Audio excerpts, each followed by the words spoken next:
अस्सलाम वालेकुम नाज़रीन, आप देख रहे हैं व्यूज़ मैटर और मैं हूं अली डार। इसराइल और हमास के दरमियान जारी जंग का आज 24वां रोज़ था।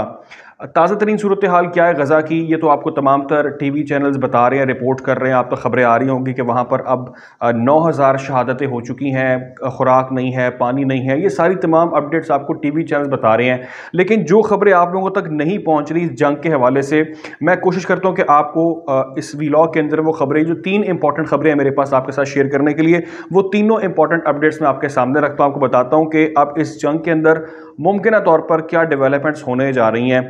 सबसे पहली खबर नाज़रीन जो है वो ये है कि हमास ने एक नई वीडियो जारी की है, जो उसके पास वहाँ पर उनकी कैद में ख़वातीन हैं।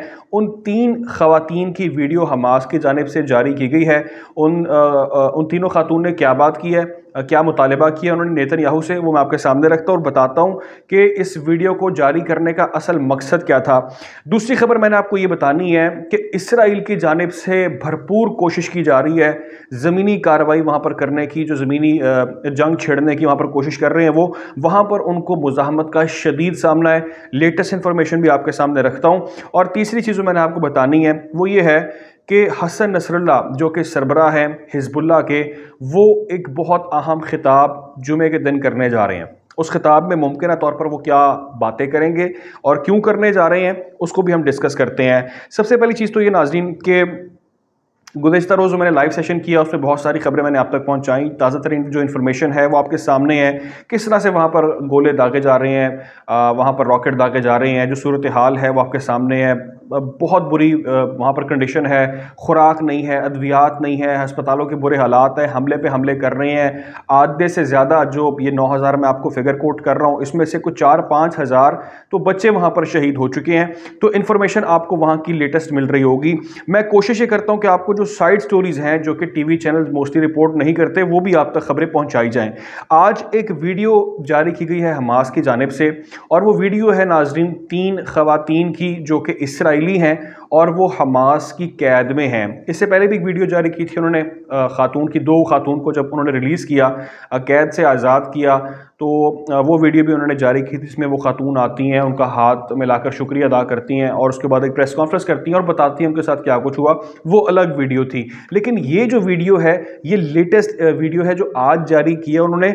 उसमें वो 3 खवातीन सामने आकर जो मुतालबात कर रही हैं, जो बातें कर रही हैं नेतन्याहू, शिद्दत पसंद नेतन्याहू के बारे में जो बातें कर रही हैं, वो मैं आपको बताता हूँ। खातून कहती हैं मुखातिब करके अपने मुल्क के वज़ीर आज़म नेतन्याहू को कि जी आप ये चाहते हैं कि हम यहाँ पर मारे जाएं, आपका मकसद ये है कि हम यहाँ पर मर जाएं और आप हमारे लिए कुछ ना करें। दूसरी चीज़ वो ये कहती हैं कि आप अभी तक कितने ज़्यादा इसराइलियों को मौत के घाट उतार चुके हैं। ये उन्होंने खुद कहा है अपने उस वीडियो बयान के अंदर कि आपकी वजह से बहुत सारे इसराइली जो है वो मारे जा चुके हैं। तीसरी चीज़ वो ये नाज़रीन कहती हैं कि 23 दिन हो चुके हैं। आई थिंक ये वीडियो कल रिकॉर्ड की गई होगी और आज सामने आई है। वो कहती हैं कि जी 23 दिन हो चुके हैं और इन 23 दिनों में अब तक आपने जंग बंदी के ऊपर गौर ही नहीं किया। आपको सोचना चाहिए था कि आपके लोग यहाँ पर उनकी कैद में हैं, इनको मार दिया जा सकता है, लेकिन आपने 23 दिन गुजरने के बावजूद भी इस जंग को ख़त्म नहीं किया, आप मुज़ाकरात की तरफ नहीं आए। फिर वो ये कहती हैं कि हम जो कुछ भी यहाँ पर बर्दाश्त कर रहे हैं, हम जो कुछ भी यहाँ पर सफ़र कर रहे हैं, उसके ज़िम्मेदार आप हैं, क्योंकि आप इस तमाम तर मामले पर कर रहे हैं सियासत। तो ये जो कंडीशन आज इस मुल्क की है, जो हालात इस वक्त बन चुके हैं, जंगी सूरत हाल बन चुकी है, वो सिर्फ़ और सिर्फ आपकी सियासत की वजह से यहाँ पर चल रही है। फिर वो बड़े गुस्से में है वो खातून, और वो ये मुतालबा करती हैं कि हमें फ़ौरी तौर पर यहाँ से आज़ाद करवाया जाए। वो वीडियो बयान आप देख सकते हैं, उसमें तमाम तर चीज़ें जो हैं वो आपको समझ आ जाएंगी कि क्यों वो इतनी ज़्यादा बरहम है उनके साथ। लेकिन मामला देखकर ही समझ आती है कि कोई उन पर तशद्दुद नहीं किया गया। जो पहले तमाम चीज़ें सामने झूठी बताई जा रही थी, प्रोपेगेंडा किया जा रहा था, वो सब बेबुनियाद साबित हो गया। अब इंपॉर्टेंट चीज़ नाज़रीन ये है कि कैप्टिव्स क्यों होते हैं, ये जो लोगों को आप अपनी कैद में यरगमाली बनाते हैं, वो क्यों बनाते हैं, ये चीज़ें अब आपको क्लियर हो जाएंगी कि ये इनको बेसिकली यूज़ किया जाता है नेगोशिएशंस के लिए, अपने मुतालिबात बनवाने के लिए। आप ये सोचें कि अगर ये इनकी कैद में ना होते تو نیتن یاہو کا یا اسرائیل کا کام یا پلان یا صورتحال اس وقت مختلف ہوتی، لیکن یہاں پر عوام کا پریشر ہے. جو اسرائیل کے لوگ ہیں وہ نیتن یاہو سے یہ مطالبہ کر رہے ہیں، اس پر برس پڑے ہیں، اس کے خلاف شدید بات کر رہے ہیں، اس پر تنقید کر رہے ہیں کہ آپ کو اپنی پالیسیز، اپنی حکمت عملی چینج کرنی ہوگی. ہمارے وہاں پر جو شہری ہیں ان کی قید میں ہیں، ان کو فوری طور پہ آزاد کروائیں.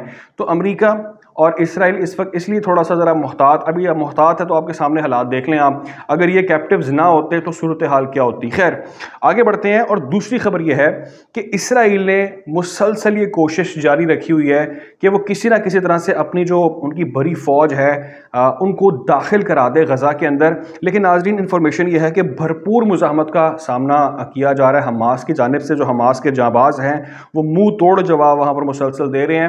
چاروں طرف سے یہ کوشش کی جا رہی ہے اسرائیلی افواج کی جانب سے کہ وہاں پر داخل ہو جایا جائے غزہ کے اندر، لیکن چاروں محاذ پر ان کو شکست سے دوچار ہونا پڑ رہا ہے. ان کے ٹینکس، درجنوں ٹینکس ہیں جو وہاں پر داخل ہونے کی کوشش کر رہے ہیں، لیکن ان کو وہاں پر ہزیمت کا اور مزاحمت کا سامنا وہاں پر ان کو کرنا پڑا ہے. بہت بڑی فورس ہے جو نیتن یاہو نے وہاں پر بھیج دی اور مزید بھی بھیجنے کا اعلان کیا ہے. لیکن آپ یہ دیکھیں کہ آپ اس جذبے کی بات کریں کہ 24 دن گزر گئے ہیں اس جنگ کو. ناظرین 7 اکتوبر کا یہ ہے معاملہ جب شروع ہوا ہے، اس وقت سے لے کر اب تک یہ لوگ وہاں پر مزاحمت کر رہے ہیں اور ڈٹ کر میدان چھوڑ کر بھاگ نہیں رہے بلکہ وہاں پر مقابلہ کر رہے ہیں.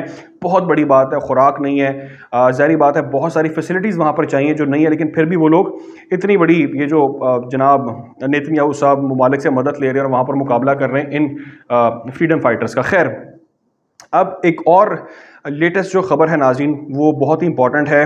وہ اس جنگ کا نقشہ ممکنہ طور پر ایکسپیکٹڈلی وہ اس جنگ کا نقشہ بدل سکتی ہے. اور یہ سب سے امپورٹنٹ خبر ہے جو میں آپ کو دینے جا رہا ہوں. وہ خبر یہ ہے کہ اس کمنگ فرائیڈے کو، یہ جو جمعہ آ رہا ہے، اس پہ ایکسپیکٹڈلی، بلکہ اب تو خیر رپورٹ کیا جا رہا ہے کہ حسن نصر اللہ جو کہ سربراہ ہیں حزب اللہ کے، وہ خطاب کرنے جا رہے ہیں اس جمعے کے دن. اور یہ ان کی پہلی اپیرنس ہوگی جس میں وہ فرسٹ ٹائم آ کر خطاب کریں گے اور عوام سے بات کریں گے 7 اکتوبر کے بعد.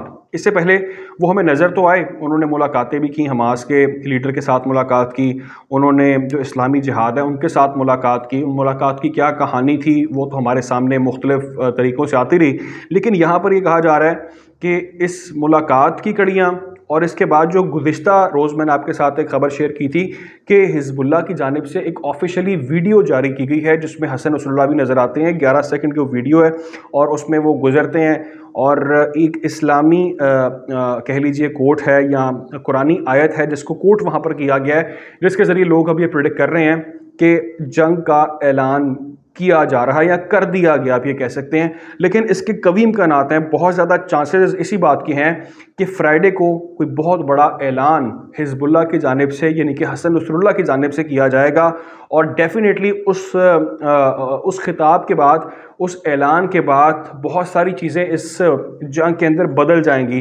اور امریکہ کو، اسرائیل کو بے حد انتظار ہے کہ جمعے کے روز ان کو کلیئر ہو جائے گا کہ حزب اللہ کی اس جنگ کے اندر پوزیشن کیا ہونے جا رہی ہے.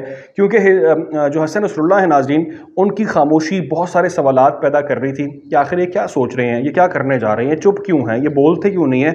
تو اب یہ جو خوف ہے یہ مزید بڑھ جائے گا ان ممالک کے اوپر، کیونکہ ناظرین جو حزب اللہ ہے وہ ڈیفینیٹلی بہت زیادہ پاورفل ہے ایز کمپیئر ٹو حماس. اگر آپ یہ کہہ لیں کہ شاید 8 یا 10 گنا اگر ہم اس کو کر لیں زیادہ powerful as compare to Hamas تو یہ غلط نہیں ہوگا. اور اگر اس جنگ کے اندر حزب اللہ کھل کر آ جاتی ہے، کود پڑتی ہے، تو آپ یہ سمجھیں کہ یہ جنگ کہیں جلدی رکتی نظر نہیں آ رہی. یہ جنگ طول پکڑے گی، یہ زیادہ وسیع پیمانے پر پھیل سکتی ہے اور دیگر ممالک بھی پھر اس کے اندر کود سکتے ہیں.